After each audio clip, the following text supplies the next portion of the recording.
Hey guys, welcome back to my channel. Jessie here. I'm just coming to you today with a little video about eBay. I've had a few people ask about how I got started with eBay and they just wanted some advice and tips for themselves. So I'm just going to go over it real quick with you guys today. So I started by selling items that I already owned. I had around the house, random things. And then also I obtained free items from people like from Facebook Marketplace and other sources like that.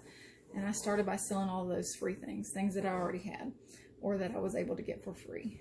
I started that, and then I moved into purchasing items from yard sales, thrift stores, things like that.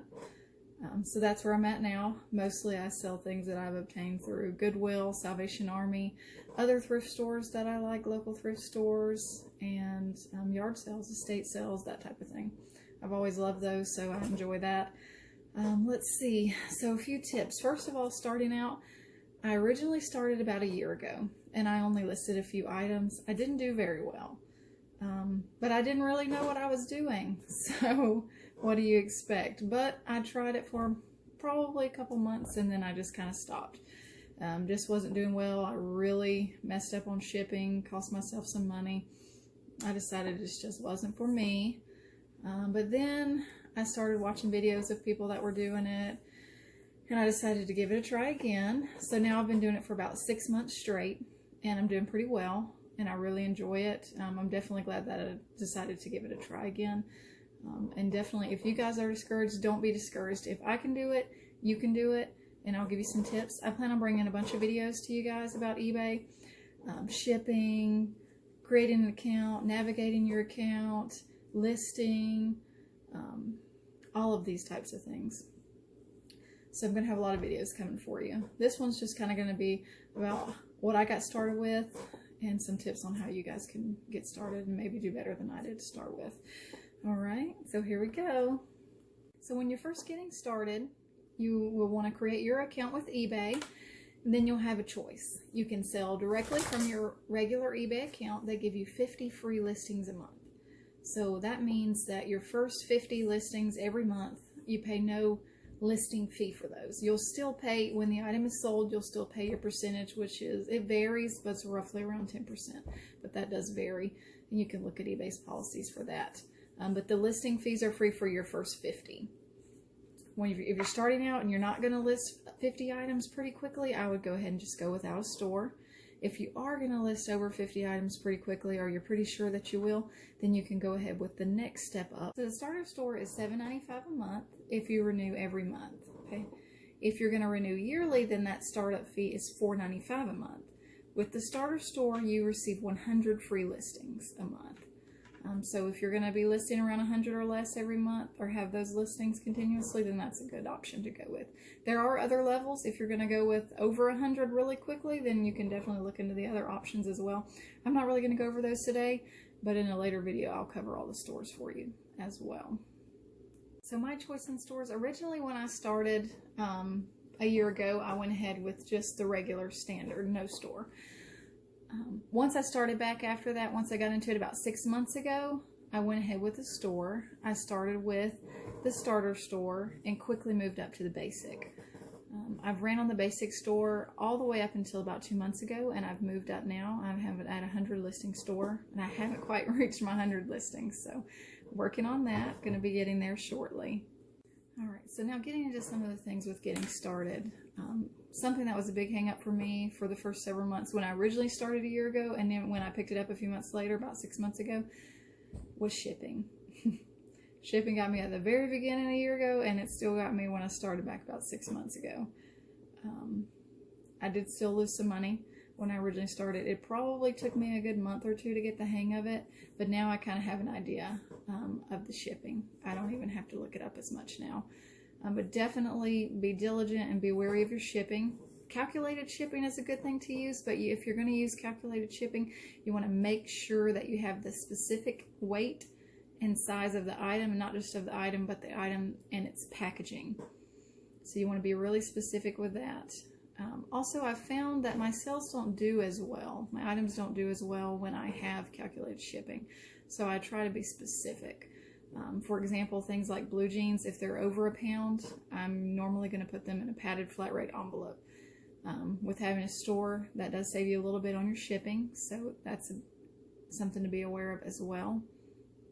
For me, padded flat rate is around $7.55, I believe, and it is a little more if you don't use the discount through the shipping with eBay. Things that are under a pound are going to be first class. Usually just put those in a poly mailer. Sometimes even wrap the item with bubble wrap, depending on what it is. I do send a lot of first class items, and I usually just send them in a regular standard poly. I'll show you one that I have here. This is a size that I usually use. I think it's 12 by 15 roughly. Really great. And you can find these on eBay, Amazon, different places. I usually get them on eBay. So those are great to have. And then that flat rate padded mailer that I told you about is this one, standard from the post office. And again, I'll do a video later about shipping and material, different packaging options that you can get, both via the postal service as well as just purchasing them yourself. I've also looked up and come across free packaging, so keep an eye out for that. Anytime you find free bubble wrap, any packing materials, go ahead and get that. Keep that. That'll be great for you and your business. Okay, another thing to consider for your shipping is your labels. It is cheaper for you to purchase your labels and print them at home yourself than it is to go to the post office and do that. Originally, I started out printing them from my regular computer printer, so that used up a lot of ink and a lot of paper. I did look up, I was wanting to find a thermal printer, and it just so happened that we found someone on Facebook giving one away along with some other packing materials. So we really lucked up there and got a thermal printer. It's an older one, but it is really great. I love it. If you're going to get serious about eBay, I recommend starting with a thermal printer, or getting one as soon as you can. I don't have all the pricing, but I want to say around 120. You should be able to get a really good one. I believe there were some less than that. I found one the other day. Someone was selling secondhand for around $80. So there are some options out there. Look them up on eBay, Amazon, and even don't forget your local Facebook Marketplace. You can find good things there as well. And I'll do a video on mine coming up shortly and different options that you can go with as well. So definitely look into the thermal printer if eBay is something that you plan on doing regularly. Some other basic things just to make sure that you have, of course, tape, a tape gun. You can use clear tape. You can also purchase eBay tape. Once you get up to certain store levels, you receive a credit to where you can receive eBay merchandise, eBay shipping merchandise. And I normally purchase tape with my credit, which is great. And I'll show you here. This is the eBay tape. It's pretty cool. I don't have any clear tape with me right now, but I do like to use the clear tape a lot as well. You can get that anywhere. Walmart, Home Depot, Lowe's, lots of different places carry that. Also, you want to have bubble wrap. If you can get air pockets, that's great. You can use paper for padding as well, but remember, paper's sometimes heavier than bubble wrap and air pockets and things like that.